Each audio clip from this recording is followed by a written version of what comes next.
혹시나 싶어 변협 징계위원회까지 찾아왔습니다.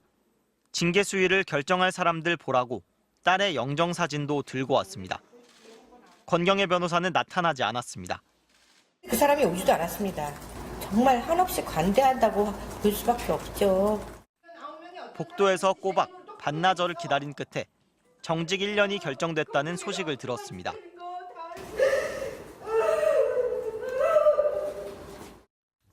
징계가 결정되기까지 2달 하고도 열흘. 변협은 단 한 번도 연락이 없었습니다. 조사위가 시작이 됐다라는 거를 언론을 통해서 저도 알았고요. 저를 만나서 뭐 얘기를 한다 이런 것도 없고요.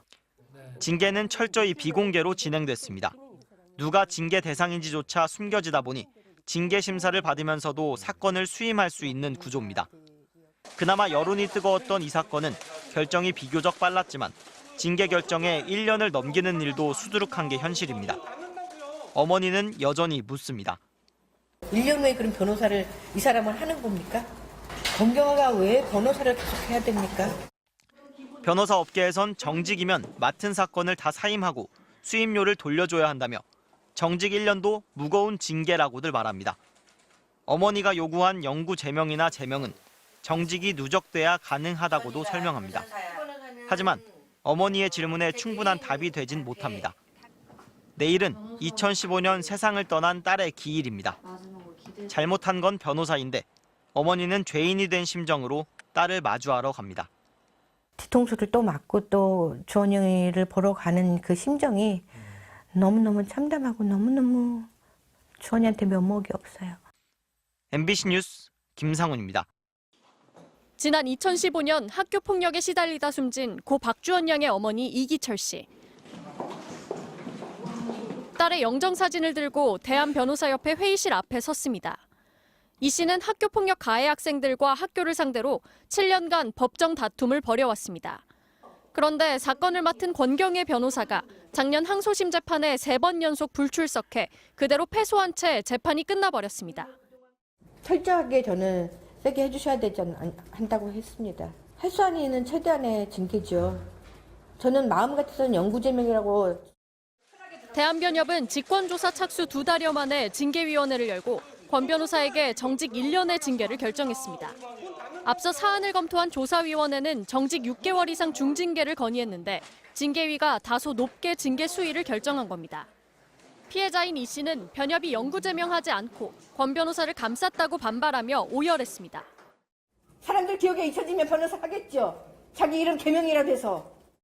권 변호사는 수십 장 분량의 경위서에서 잘못을 인정하면서도 불안감 등 건강 문제가 있었다고 해명한 것으로 알려졌습니다. 온갖 딴짓을 다 해놓고서는 건강이 안 좋아서 재판에 집중을 못했다? 그 소리를 지금껏 하고 있는 권경애. 최근 3년간 성실 의무 위반으로 징계를 받은 변호사 32명 중 최고 수위인 영구제명은 없었습니다. 5년간 변호사 자격을 잃는 제명이 1명, 정직이 9명, 나머지 22명이 경징계였습니다. 이 씨는 변협의 징계와 별개로 권 변호사를 상대로 손해배상 소송도 진행하고 있습니다. 다만 권 변호사의 주소지가 바뀌면서 소송 서류가 최근 전달돼 아직 소송이 본격적으로 시작되진 못한 상태입니다. MBC 뉴스 김지인입니다.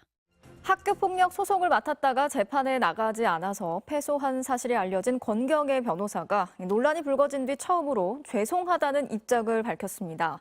권 변호사는 피해자의 어머니와도 계속 연락을 하고 있고 대한변호사협회 징계를 비롯한 책임도 감당하겠다고 밝혔습니다. 이유경 기자가 전해드리겠습니다. 지난 2015년 학교 폭력에 시달리다 숨진 고 박주원 양 어머니의 소송을 맡았다가 재판에 불출석해 패소한 권경애 변호사. MBC와 통화에서 논란이 불거진 뒤 처음으로 입장을 밝혔습니다. 드릴 말씀이 없고요. 너무 죄송합니다. 기자님들 전화는 안 받고 있지만요. 잠적한 건 아닙니다.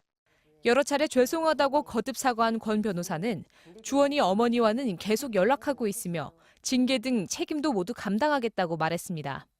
어머님과 당사자가 직접 얘기를 나누고 제가 다른 부분에서 변협에서 책임을 져야 될 일들이나 이런 건 제가 감당하는 순서로 해야 될 것 같습니다. 재판에 불출석한 이유나 패소한 경위에 대해선 말을 아낀 채 서둘러 통화를 마쳤습니다. 출석하셨던 이유에 말씀은 대해서라도 제가 말씀드릴 수 있는 건 여기까지인 것 같습니다.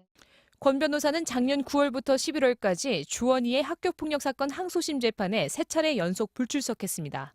첫 번째는 쓰러져서 못 갔고 날짜를 자기가 두 번째는 착오로 못 갔고 그렇게 얘기를 했습니다. 권 변호사가 건강상 이유로 못 갔다고 밝힌 첫째 기일이 이틀 전 자신의 SNS를 통해 150쪽짜리 도이치모터스 주가 조작 공소장을 분석하는 글을 올린 사실도 확인됐습니다. 대한변호사협회는 다음 주 월요일 열리는 상임이사회에서 권 변호사에 대한 직권조사 여부를 결정할 계획입니다. 만약 직권조사를 하기로 결정할 경우 조사위원회가 꾸려져 권 변호사의 징계 여부와 수위를 검토하게 됩니다.